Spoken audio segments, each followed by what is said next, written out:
Doctor से मेरा निवेदन है, हमारी वर्षों और मैं धन्यवाद देता हूं माननीय बीएल संतोष जी, प्रदेश अध्यक्ष जी, राधा मोहन जी को, उन्होंने हमको ये अवसर उपलब्ध कराया कि नड्डा जी को यहां तक लाने का काम किया। धन्यवाद। आज के इस चिकित्सक सम्मेलन में मेरे साथ उपस्थित उत्तर प्रदेश के बहुत ही यशस्वी मुख्यमंत्री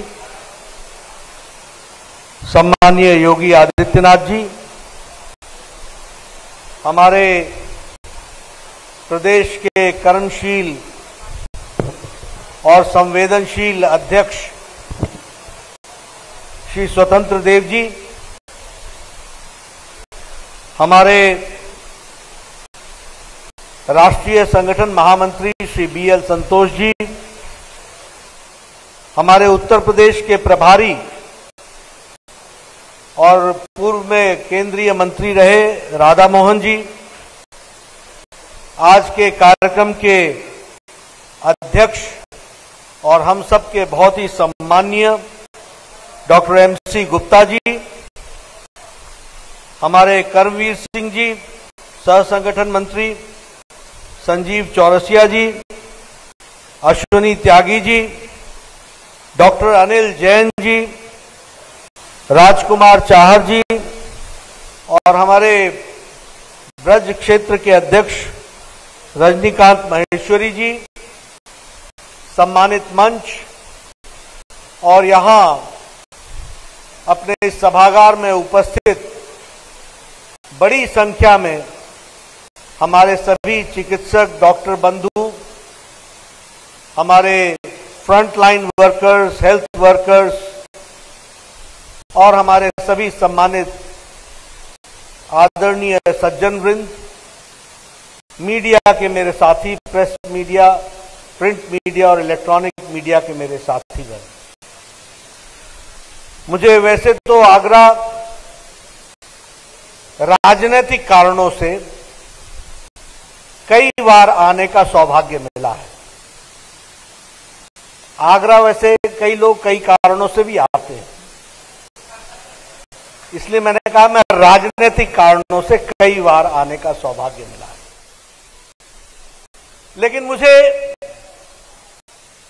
याद है कि शायद 2017 में मैं यहां स्वास्थ्य मंत्री के रूप में गायनेकोलॉजी के कॉन्फ्रेंस में मुझे यहां आने का सौभाग्य मिला था और डॉक्टर्स के साथ मुझे मिलने का भी मौका मिला था और बाद में यहां के प्रबुद्ध डॉक्टरों के साथ अलग से भी मिलने का सौभाग्य मिला था।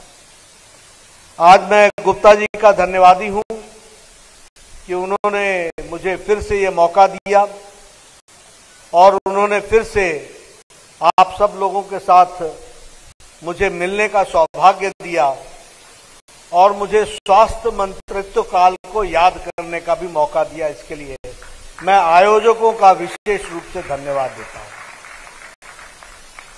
हमारे मंच संचालक जी कह रहे थे कि एक भी पत्थर फेंको तो वो डॉक्टर के घर जाता है।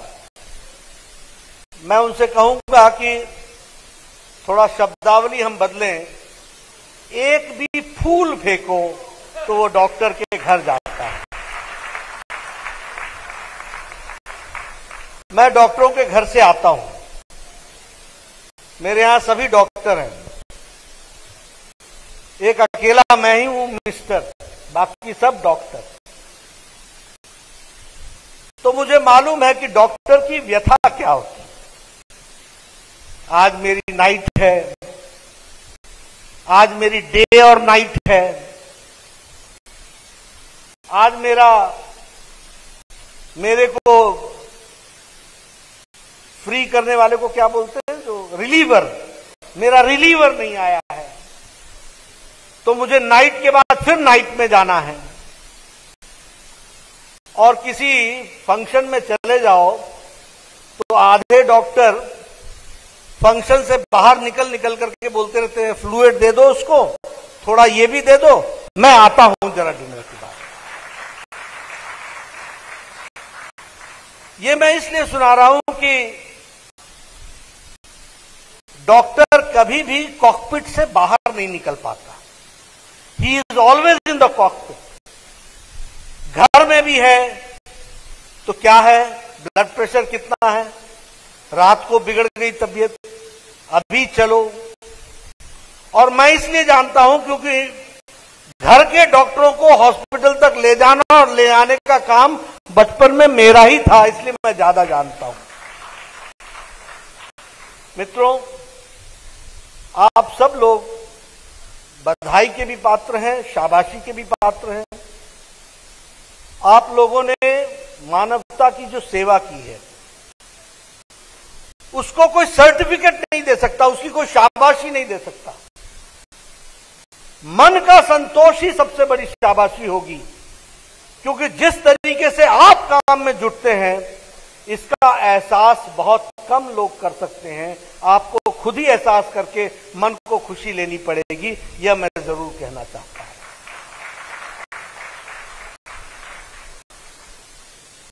बाहर वाला क्या जाने पीपी किट होता क्या है, बाहर वाला क्या जाने कि मुस्कुराने वाले डॉक्टर अंदर से तरोतर है, पसीने से तर हो गया, 5 घंटे से खड़ा है, जीवन और मौत से जूझने वाले के जीवन दान देने का काम कर रहा है, ये डॉक्टर है, इसको हमको समझना चाहिए। मैं स्वास्थ्य मंत्री साहब प्लेग आया, मेरे छोटे छोटे बच्चे थे, हर दिन मुझे जाना पड़ता था प्लेग वाले एरिया में, हर दिन मैं एंटीबायोटिक खा के जाता था। डर लगता था घर आने पर इनको पकड़ूं कि ना पकड़ूं, क्योंकि मालूम नहीं कि प्लेग तो घंटों में ले लेता है। मैंने ये घटना देखी है, मैं एहसास कर सकता हूं कि 1.5 साल से डॉक्टरों के परिवार की मानसिक स्थिति क्या होगी, इसको समझना चाहिए, जो हर दिन जाते हैं और जाकर के फिर लौट करके कोरोना वार्ड से लौट करके आते हैं। इसलिए आपको जितनी बधाई दी जाए, जितनी शाबाशी दी जाए वो कम है। मानवता की सेवा करना, और ये देश हम कोई 2 million, 3 million, 5 million, 4 million, 6 million वाले नहीं हैं, हम 1.3 बिलियन वाले देश हैं और प्रजातंत्र देश हैं और फेडरल स्ट्रक्चर है। कोई अपनी वाणी बोलता है, कोई अपनी वाणी बोलता है, उसके बीच में हम मानवता की सेवा में जुटे हैं। इस बात को हमको समझना चाहिए। ऐसे में आप सब लोग काम में जुटे हैं, मैं आपको बधाई देना चाहता हूं, आपको शुभकामनाएं देना चाहता हूं। We have lost many doctors during this corona crisis. We have lost many people who fought their lives, who have dedicated their lives for the humanity. और मेंटल क्राइसिस कितनी रहती है, साधारण आदमी डरता है, जो डॉक्टर बेचारा कोरोना वार्ड में रहता है उसकी क्या स्थिति होती होगी। इसलिए मैं पुनः आप सबके प्रति समर्पित भाव से आपको धन्यवाद भी देता हूं, बधाई भी देता हूं और प्रधानमंत्री मोदी जी का संदेश देता हूं कि सारा देश आपके साथ खड़ा है, इस बात को याद रखना चाहिए। मित्रों, हम लोगों ने भी तय किया है कि हम भी 2 लाख गांव में हेल्थ वॉलंटियर्स खड़ा करेंगे, बीजेपी का। आपको जान करके खुशी होगी कि हमने लगभग 1,80,000 हेल्थ वॉलंटियर डिजिटली रजिस्टर करा लिया है और उस 1 लाख में 20,000 डॉक्टर्स हैं और हमारी ट्रेनिंग चल रही है। मैं हर बूथ पर 2 किट देने वाला हूं, हेल्थ किट। उसमें ऑक्सीमीटर होगा, उसमें थर्मल स्कैनर होगा, उसमें इम्यूनिटी बूस्टर होगा और उसमें हर तरीके से उसको जांचने के लिए और क्या जरूरत हो सकती है, ये एंटीजन टेस्ट, उसकी व्यवस्था होगी, उसकी ट्रेनिंग होगी।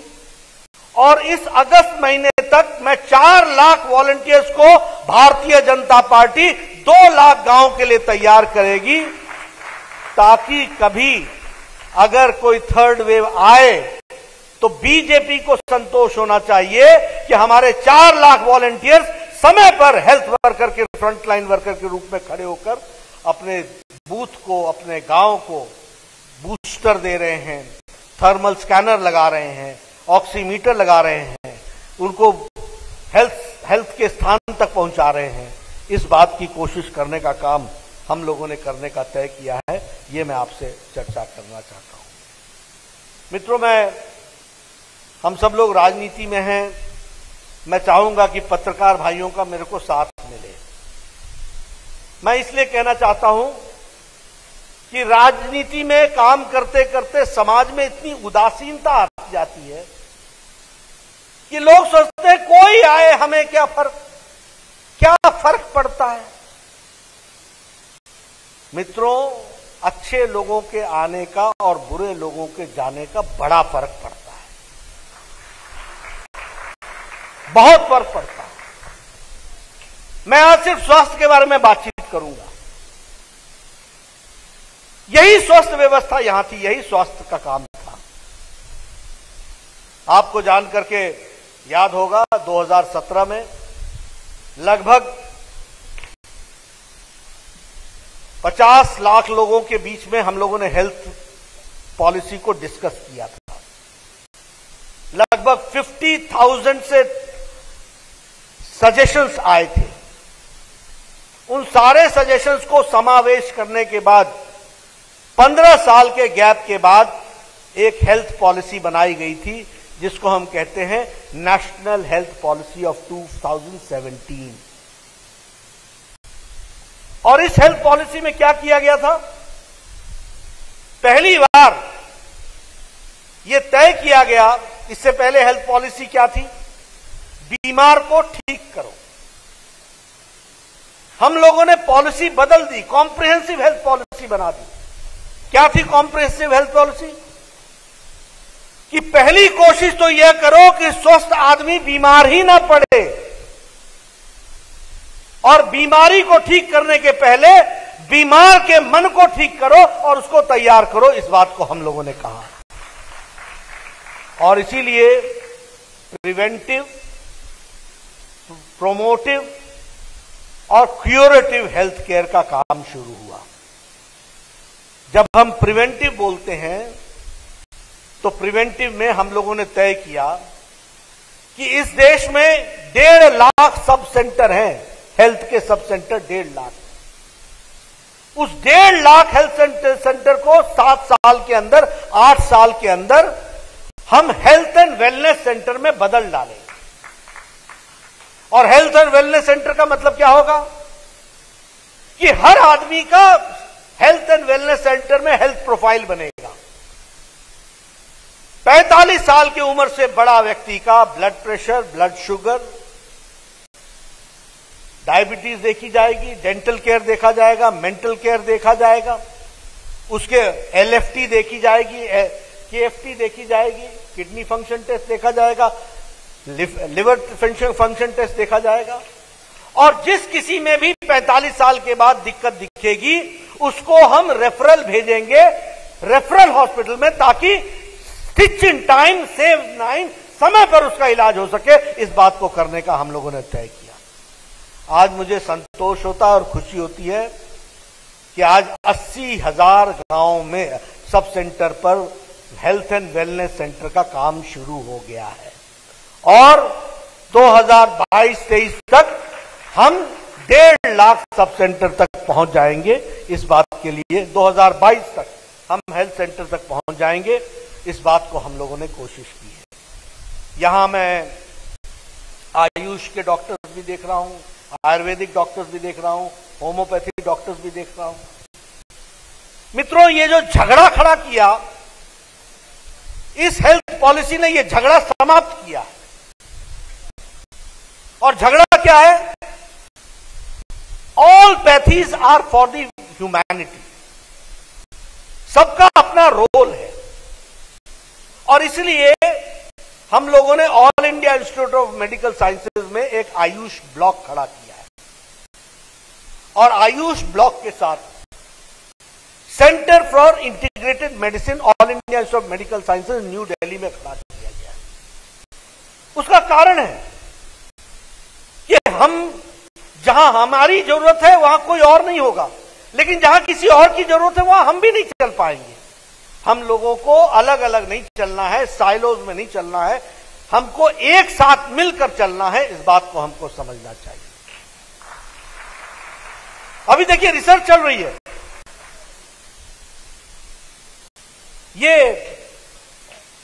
ये जो हार्ट इंटरवेंशन हम करते हैं, ये बैलून लगाते हैं या स्टेंट्स लगाते हैं, क्या बोलते हैं इसको,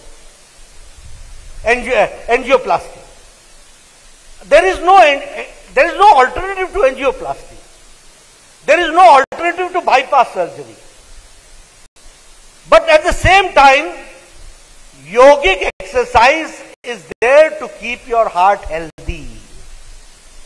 Now both can be complementary to each other. Both are not separate things.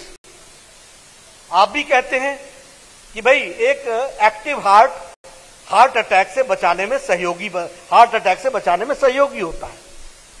एक बीमार हार्ट भी अगर एक्सरसाइज करता हुआ हार्ट है तो it can sustain an heart attack, it can sustain a myocardial infection. और प्राणायाम क्या कहता है? Pranayama is a daily exercise. And now the centre for integrated studies All India institute of medical Sciences is saying this, that people who are doing pranayama they can avoid myocardial infection. ये बात कही जा रही है। Both are complementary to each other. अब cancer में chemotherapy का कोई ऑल्टरनेटिव नहीं है, लेकिन कीमोथेरेपी से इम्यूनिटी जाती है, इसमें भी कोई दो राय नहीं है। और आयुर्वेद के पास इम्यूनिटी बूस्टर है, इसमें भी कोई दो राय नहीं है। तो हर एक को एक दूसरे के साथ मिल करके, और ये डॉक्यूमेंट के साथ होना है। ऐसा नहीं कि जगत प्रकाश ने कह दिया इसलिए प्रकाश आ गया, नहीं, ये डॉक्यूमेंट के साथ होना चाहिए, विद डॉक्यूमेंट होना चाहिए। हमको इसका रिसर्च करना चाहिए, लेकिन क्रॉस रेफरल और सेम छत के नीचे दोनों को एग्जिस्ट कराने की सुविधा ये 2017 की हेल्थ पॉलिसी हमको देती है। इस बात को हमको समझना चाहिए, ये मौका देती है, इसको हमको समझना चाहिए, इसको हमको ध्यान में रखना चाहिए। इसी तरीके से हम लोगों ने palliative health care, geriatric health care, इन सारी चीजों पर अपना जोर दिया है और उसको संभाल करके रखा है। अब मैं जो कहता था कि मुझे पत्रकार भाइयों का सहायता चाहिए, क्या फर्क पड़ता है? कई लोग बोल देते हैं क्या फर्क पड़ता है? फर्क ये पड़ता है कि 1960 में Jawaharlal Nehru all India institute of medical sciences खोल के चले गए। उसके बाद एक भी all India institute of medical sciences नहीं खुला। ये 1998 में अटल बिहारी वाजपेयी आए तो फिर से 6 all India institute of medical sciences खुला। यह फर्क पड़ता है। एक रायपुर में खुला, एक ऋषिकेश में खुला, एक भुवनेश्वर में खुला, एक पटना में खुला, सारे all India institute of medical sciences खोले गए। और क्या फर्क पड़ता है?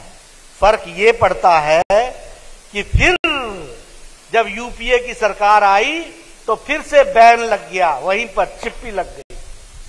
और फिर फर्क यह पड़ता है कि 2014 में जब मोदी जी आए तो फिर से 22 all India institute of medical sciences फिर से खुलने लगे। इस बात को समझना चाहिए, यह फर्क पड़ता है। गोरखपुर का all India institute of medical sciences खुला, हम बनारस के मेडिकल कॉलेज को all India institute of medical sciences के बराबरी पर ला रहे हैं। फर्क यह पड़ता है कि 2014 में 385 मेडिकल कॉलेज थे और 2020 में 532 मेडिकल कॉलेज खुल गए। यह फर्क पड़ता है। 150 मेडिकल कॉलेज खुले। 2014 में मेडिकल सीट्स, एमबीबीएस सीट्स, अब देखिए मैं इसमें भी आपको बताना चाहता हूं। लोग बोलते रहे brain drain, brain drain, brain drain. कोई ब्रेन ड्रेन वाली बात नहीं है। अरे हमारा ही डॉक्टर है ना अमेरिका में, न्यूयॉर्क में बैठा हुआ, हमारा ही डॉक्टर लंदन में है ना, हम उनकी भी सेवा करेंगे और देश की भी सेवा करेंगे, हम आगे बढ़ेंगे। हम कभी रोने वाले नहीं है। इस बात को हमको समझना चाहिए। हमने 150 मेडिकल कॉलेज मोदी जी ने खोल दिए, 150 मेडिकल कॉलेजेस। हमारी मेडिकल सीट्स 2014 में 52,000, आज हमारी 36,250 नई सीटें मेडिकल कॉलेज की खड़ी हुई हैं। ये फर्क पड़ता है। सही आदमी आने का क्या फर्क पड़ता है, वो ये फर्क पड़ता है।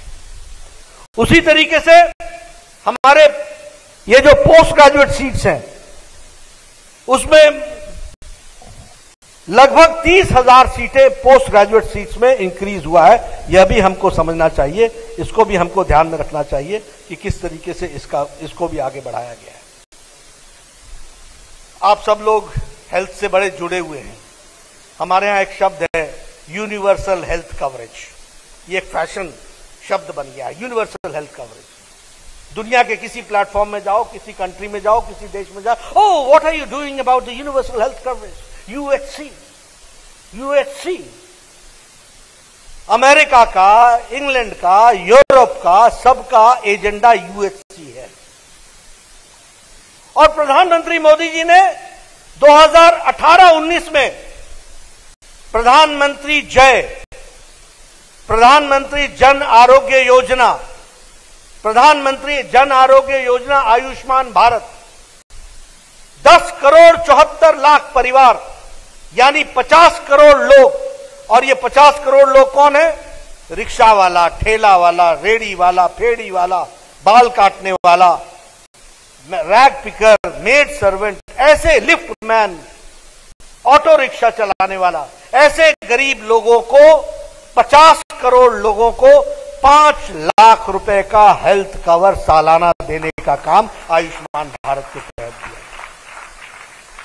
और आपको जानकर के खुशी होगी कि देश में 1,83,00,000 गरीब लोगों ने इसका लाभ उठा लिया है। 23,000 करोड़ रुपए इस पर खर्च हो चुके हैं।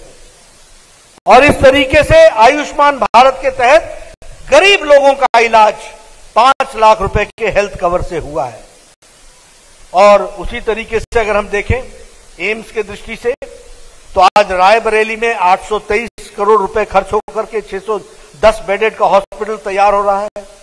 गोरखपुर में 750 बेडेड हॉस्पिटल, 1,011 करोड़ रुपए खर्च हो रहे हैं। और उसी तरीके से उत्तर प्रदेश में क्या फर्क पड़ता है जब बोलता हूं मैं, तो उत्तर प्रदेश में मोदी जी के आने के बाद और योगी जी के आने के बाद 30 मेडिकल कॉलेज दिए गए हैं, 30 मेडिकल कॉलेज दिए गए और 1,550 एमबीबीएस सीट्स बढ़ाई गई हैं। संजय गांधी हॉस्पिटल में टर्शरी कैंसर सेंटर वह भी खोला गया है, वह भी मैं आपको बताना चाहता हूं। मित्रों, अगर मैं वैक्सीनेशन की बात करूं तो बच्चों की इंद्रधनुष की वैक्सीनेशन की बात करूं तो उत्तर प्रदेश में सबसे ज्यादा वैक्सीनेशन हुआ है। 7,57,00,000 चिल्ड्रन का, बच्चों का वैक्सीनेशन हुआ है इंद्रधनुष के तहत। ये जो डीबीटी के बच्चों को देते हैं और बाकी सारे बच्चों को जो टीकाकरण करते हैं, वो सारे का सारा 7,57,00,000 बच्चों का हुआ है, जो सबसे बड़ा है। आयुष्मान भारत में लगभग इसमें ज्यादा से ज्यादा लोगों को कवर किया गया है। और उसी तरीके से आयुष मेडिकल यूनिवर्सिटी खोली जा रही है। उसी तरीके से इंश्योरेंस कवर, मुख्यमंत्री आरोग्य योजना, इसको भी चलाया जा रहा है। और अगर मैं आगरा की बात करूं तो आपके यहां मैं ही आया था सुपर स्पेशलिटी ब्लॉक का शिलान्यास करने के लिए। मुझे खुशी है कि मैं आगरा को सुपर स्पेशलिटी ब्लॉक देने में सफल रहा। उसी तरीके से burn and plastic surgery wing ये भी खोला जा रहा है। और यहां पर 116 वेंटिलेटर्स, इसकी भी व्यवस्था की गई है। ऑक्सीजन सिलेंडर्स भी लाए जा रहे हैं। तो इस तरीके से विकास की एक नई कहानी, एक नई गाथा लिखी गई है। ये मैं आपसे चर्चा करना चाहता था। जहां तक कोरोना के मैनेजमेंट का सवाल है, मैं हमेशा एक बात आपसे कहना चाहूंगा। आपने देखा होगा 2020 के मार्च अप्रैल में बड़ी बुरी खबर अमेरिका से आ रही थी। People are dying, graveyards are full, management is helpless. Germany से खबर आ रही थी, इटली से खबर आ रही थी। इनकी पॉपुलेशन कितनी है? किसी की 6 मिलियन, किसी की 20 मिलियन, किसी की 30 मिलियन, और ये 32 करोड़ के आसपास अमेरिका की। लेकिन 130 करोड़ का देश, हमारी लैब टेस्टिंग कैपेसिटी एक लैब होती थी जिसके बारे में जिक्र योगी जी ने किया, national institute of virology Pune. आज हमारी testing capacity 2.5 lakh per day हो गई है। इसको हमको समझना चाहिए। यह हमारी व्यवस्था की गई। लॉकडाउन लगा करके पीपीई किट इंपोर्ट करते थे, आज भारत पीपीई किट एक्सपोर्ट कर रहा है। अपने लिए तो सेल्फ सफिशिएंट है ही, अब दुनिया को दे रहा है।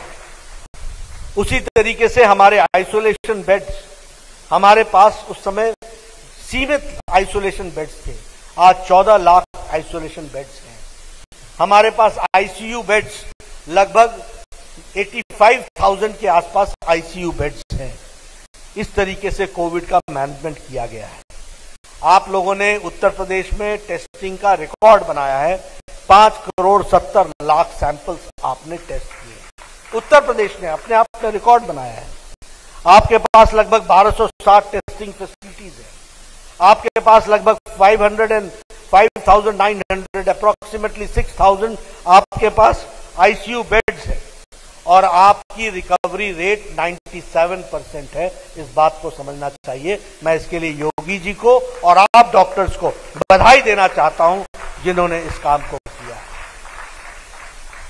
मित्रों, आप सब लोग डॉक्टर्स हैं। किसको मालूम था कि डेल्टा वेरिएंट आएगा? किसको मालूम होगा कि इसकी मारक क्षमता लंग्स तक पहुंचने में 1.5 से 2 दिन लगेगी? किसको मालूम था कि ऑक्सीजन की जरूरत इतने फास्ट पड़ जाएगी? बहुत हमारे नजदीक लोगों को दुख हुआ, दिक्कत आई, हम उनके साथ हैं।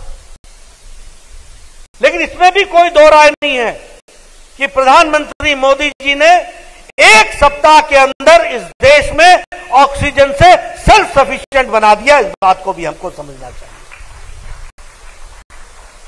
900 हमारी पिछले साल ऑक्सीजन मेट्रिक टन की कैपेसिटी थी। इसको मार्च महीने में 3000 मेट्रिक टन किया गया, और अप्रैल महीने में हमारी 9446 मेट्रिक टन करने की कैपेसिटी मोदी जी ने 1 सप्ताह के अंदर की। यह बात भी हमको ध्यान में रखनी चाहिए।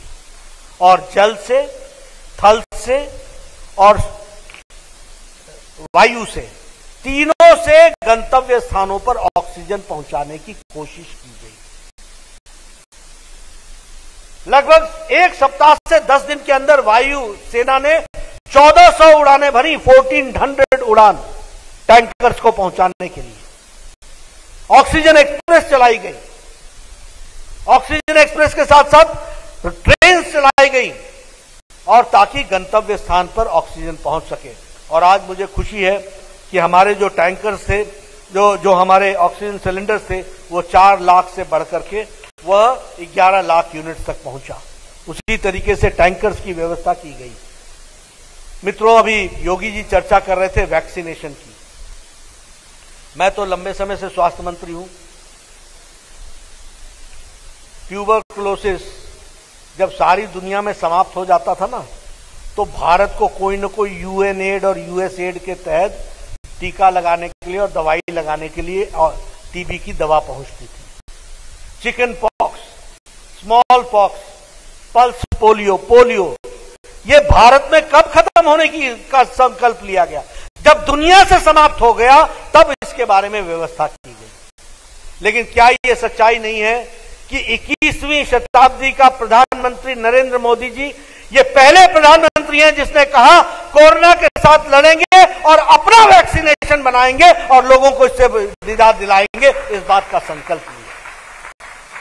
डेट नोट कर लीजिए, 14 अप्रैल 2020 को पहली टास्क फोर्स बनाई थी मोदी जी ने वैक्सीनेशन के लिए। 14 अप्रैल 2020, कोई सोच भी नहीं सकता था। उस समय उन्होंने कहा वैक्सीनेशन बनाने के लिए तैयारी करो। उद्यमियों को बोला, भारत सरकार से आर्थिक सहायता दी गई, ऑफिसरों को लगाया गया, साइंटिस्ट को लगाया गया, खुद जाकर के वहां फैक्ट्री में परीक्षण निरीक्षण सब देखा, सारे परमिशंस दिए गए और 9 महीने के अंदर भारत के उद्यमी और साइंटिस्ट ने मिलकर मोदी जी के नेतृत्व में एक नहीं 2-2 वैक्सीन बना करके भारत को दी। इस बात को हमको समझना चाहिए। लेकिन मुझे दुख के साथ कहना पड़ता है कि हमारा विपक्ष कितना छोटा साबित हुआ, कितना हल्का साबित हुआ, कितनी छोटी सोच वाला पैदा हुआ। सारे वैक्सीनेशन प्रोग्राम में लोगों को भटकाना, लटकाना, अटकाना कांग्रेस की आदत, फितरत। क्या कहा? Guinea pigs. We are not guinea pigs, we are not rats. Have you done the 3rd trial? मैं तो लगवाऊंगा नहीं। और किसी ने तो कह दिया ये बीजेपी की वैक्सीन है। अब लग गई।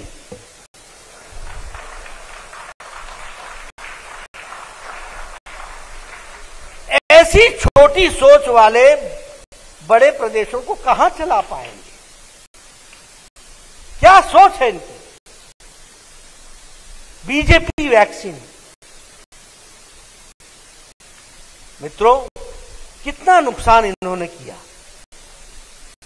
प्रदेश के स्वास्थ्य मंत्री और मुख्यमंत्रियों ने कह दिया हम अपने प्रदेश में नहीं लगाएंगे, और आजकल बोल रहे हैं वैक्सीन दे दो, वैक्सीन दे दो, वैक्सीन दे दो। पहले बोलने लगे मैं लाऊंगा, मैं लाऊंगा, फिर कहने लगे तुम दो, तुम दो, फिर बोलने लगे मुफ्त दो, मुफ्त दो। अरे आपको क्या मालूम, इस देश का प्रधानमंत्री नरेंद्र मोदी है, सबको लगाएगा, मुफ्त लगाएगा। इस बात को हमको समझना चाहिए, इसको जानना चाहिए। और 21 तारीख को 21 जून को तय हो गया, अब वैक्सीन लग रही है।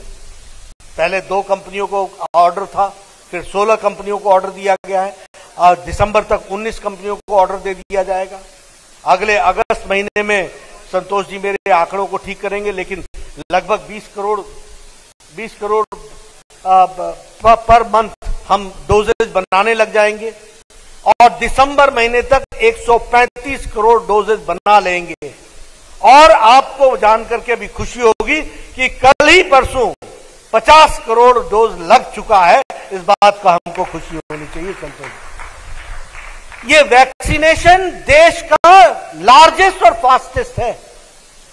वैसे जब मैं स्वास्थ्य मंत्री था ना, तो मैं सबको बोलता हूं whatever India undertakes that is the largest, it is going to be the largest. Ayushman Bharat, मालूम है आयुष्मान भारत का मतलब क्या है?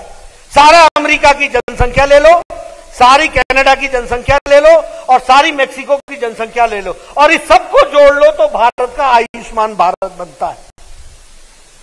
यानी भारत में इतने लोगों को 5 लाख रुपए का हेल्थ कवर मिलता है। यह है भारत की ताकत। और हमारे ऑपोजिशन भाई अमेरिका आगे है, अमेरिका आगे है, फलाना आगे है, अर्जेंटीना आगे है, फलाना आगे है। अब कोई नहीं बोलता कि आगे है। अब क्यों नहीं बोलते हो? अरे भाई, जिसने माउंट एवरेस्ट चढ़ना हो और जिसने शिवालिक की पहाड़ी चढ़नी हो, दोनों में अंतर है कि नहीं है? इटली की जनसंख्या कितनी है? कुछ मिलियन। कितनी देर लगेगी? लग जाएगा। Bharat 130 crore, 1.3 billion. Mount Everest चढ़ते चढ़ते और सबको डोज लगाते लगाते, वो भी 2-2 डोज लगाते लगाते टाइम लगेगा कि नहीं लगेगा? फिर भी क्या कहा है, दिसंबर तक सबको लगा दिया जाएगा। इस बात को तय किया गया है। इस बात को हमको समझना चाहिए। इसलिए मित्रों, अच्छे लोगों को लाने का क्या फर्क पड़ता है, यह हमको समझना चाहिए। हम टीबी की दवा मांगते थे, आज हम कोरोना की मेडिसिन और वैक्सीन दे रहे हैं। ये भारत देने वाला बन गया। इस बात को हमको समझना चाहिए, इसको हमको ध्यान में रखना चाहिए। और हेल्थ के दृष्टि से देखा जाए, आप सब लोग जानते हैं, मैं स्वास्थ्य मंत्री था हिमाचल प्रदेश में। हर बैठक में बड़े जोश में जाया करता था। मैंने देखो फैमिली प्लानिंग पूरी ठीक से करा दी है, जच्चा बच्चे का प्रोग्राम ठीक से करा दिया है, ट्यूबरक्लोसिस को कंट्रोल में ला दिया है, लेप्रेसी नाम की चीज नहीं रही है, फलाना ये हो गया है। जब मैं यहां पहुंचता था नेशनल मीटिंग में तो कहते थे कि अभी देश में इतनी बाकी है, अभी इतनी माताएं मर रही हैं, इतने बच्चे मर रहे हैं, इतना मर रहे हैं। ये मैं 98 की बात सुना रहा हूं। तो मैं कहा करता था कि भैया ये कैसे हो रहा है? तो कहते थे कि बीमारू राज्य है, वो बीमारू राज्य, उनके कारण ये हो रहा। और उस बीमारू में यू जो था, आर के बाद यू आता था, राजस्थान के बाद जो यू आता था वो उत्तर प्रदेश के लिए आता था। आज मुझे खुशी हो रही है कि योगी जी के नेतृत्व में अब उत्तर प्रदेश बीमारू राज्य नहीं है, छलांग लगाने वाला, आगे बढ़ने वाला राज्य बन गया। इस बात को समझना चाहिए।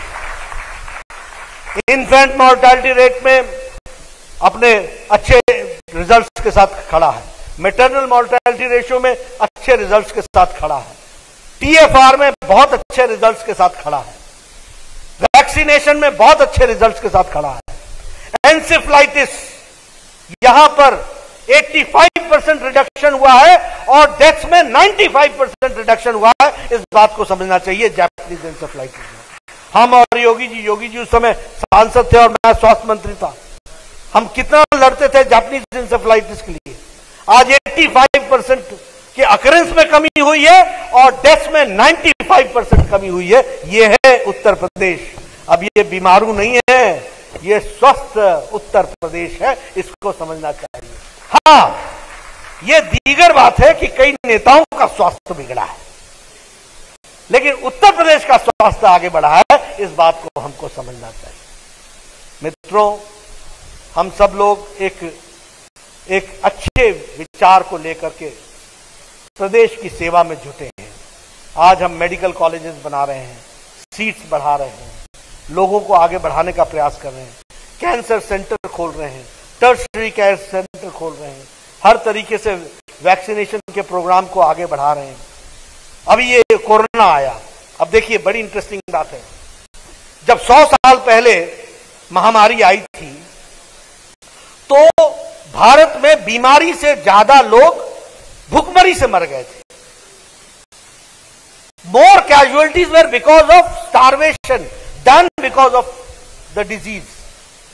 प्रधानमंत्री मोदी जी ने प्रधानमंत्री गरीब कल्याण अन्न योजना के तहत 80 करोड़ जनता को एक दिन नहीं, 2 दिन नहीं, मार्च महीने से लेकर के दीपावली तक उनके घर में दीप जल सके, इसकी व्यवस्था की गई। इसको हमको समझना चाहिए। और इसका फर्क क्या पड़ा? इसका फर्क यह पड़ा कि वह लोग अच्छे तरीके से जहां आगे बढ़ रहे हैं, वहीं WHO के डायरेक्टर जनरल डॉक्टर टेड्रोस ने कहा कि here is India which has not only addressed the health issues, it has addressed, prime minister Modi has addressed the economic issues also. Secretary general United Nations ने क्या कहा कि prime minister Modi has addressed not only health issues but economic issues, other countries should follow it. इस बात को उन्होंने कहा। आज इंडिया लीडर बनकर के खड़ा है। आयुष्मान भारत जब हम लोग बना करके गए थे, जो यूनिवर्सल हेल्थ कवरेज का सबसे बड़ा देश का प्रोग्राम है। अब मैं आपसे ऐसे ही शेयर कर रहा हूं, मैं ऑस्ट्रेलिया गया था, तो ऑस्ट्रेलिया गया तो वहां पर लोगों ने कहा we are here for digital and we are working for digital, what type of work you are doing in India? I said nothing much. Only 500 million people are there who are the card holders, and because of the thumb they can get a green card, and from the green card they can get their services of health services in any part of the country and the payment will be done digitally. This is digital India. इसको समझना चाहिए। यानी 50 करोड़ लोग अपने अंगूठा लगा करके किसी भी हॉस्पिटल में गोल्डन कार्ड पर हकदार बन जाएं और वो अंगूठा लगाते वो बता दे कि कि ये रमेश कुमार है, इसकी पत्नी का नाम रत्ना देवी है, इसके 2 बच्चे हैं जिनकी उम्र 18 साल है और 25 साल है, जिसका नाम सुरेश कुमार और दिनेश कुमार है, और ये लोग 5 लाख के हकदार हैं। इनकी माताजी का छोटा सा ऑपरेशन हुआ था, 2021 में 20,000 रुपए खर्च हुए थे, 4,80,000 इनके खाते में पड़े हुए हैं। किसी भी अस्पताल में एडमिशन करा लीजिए, 4 लाख से नीचे का बिल पेमेंट डिजिटली हो जाएगा, यह व्यवस्था की गई है। अब आप बताइए, ये क्या दुनिया का सबसे बड़ा डिजिटल प्रोग्राम नहीं है? जब मैंने ये बात उनको बताई ऑस्ट्रेलिया में, तो कहने लगे this is your digital programme, we could never imagine. हमने कहा आप कुछ भी इमेजिन नहीं करेंगे।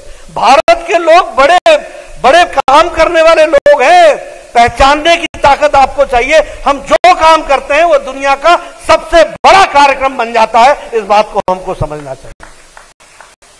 मैं आप लोगों को धन्यवाद देना चाहता हूं। देखिए, साधारण आदमी नहीं समझता है, लेकिन मैं समझता हूं और मैं चाहता हूं कि मैं पत्रकारों को समझाऊं। इतने साल हो गए, अगर पल्स पोलियो में पोलियो का एक डेड वायरस भी किसी सीवेज में मिल जाता है, तो भी स्वास्थ्य मंत्रालय को 3 दिन के अंदर खबर कर दी जाती है कि पोलियो का डेड वायरस मिला है। यह स्वास्थ्य विभाग की ताकत को दर्शाता है। समझने वाले समझ सकते हैं, जिसको समझना हो वो इसको समझ सकता है। ये 130 करोड़ का देश, हम कहते हैं हम पल्स पोलियो फ्री हो गए, इसका मतलब हमारी बहनों ने, आशा वर्कर्स ने, हमारे फ्रंटलाइन वर्कर्स ने गढ़चिरौली के ट्राइबल इलाके के जंगलों में भी जाकर के वैक्सीनेशन किया है, लेह लद्दाख में भी जाकर के वैक्सीनेशन किया है, पल्स पोलियो के बूंद पिलाई है, और इसी तरीके से उन्होंने हमारे बस्तर के जंगलों में भी जाकर के काम किया है। ये हमारे भारत के हेल्थ सिस्टम का रोबस्ट उदाहरण है, जिसके लिए हमको बार बार उनको शाबाशी देनी चाहिए और समझना चाहिए। अभी हम ये वैक्सीनेशन कर रहे हैं, हमको किसी को मालूम है what is this cold chain? ये वैक्सीन को अच्छी अवस्था में पहुंचाना ये छोटी घटना है।